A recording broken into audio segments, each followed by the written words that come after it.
I think the reason, by the way, that white liberal women are easily brainwashed, I'll tell you the reason why.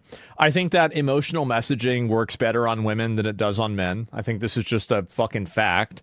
And, you know, again, you could say, oh, you can't say that. Well, it's true. Everybody knows it's true.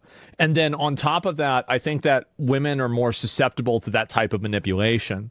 And so you can effectively hijack a person's empathy and then make them feel like they have to advocate for something or push something that's actually against their best interests if they feel bad if they don't do that. So what ends up happening is that you create all of these things where women feel guilt for things that, you know, their parents did. Like there's a lot of white guilt, right?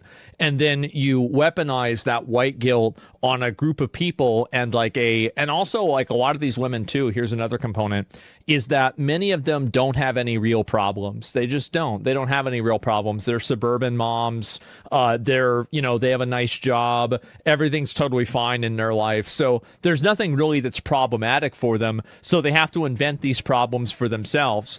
And so what happens is that you give these people basically you give them a cause to go after, and it gives them purpose because now they're like, okay, I'm going to go and, push for this because it's the right thing to do. And I feel good about it. And it basically is a way for me to offload this guilt that I felt like culturally.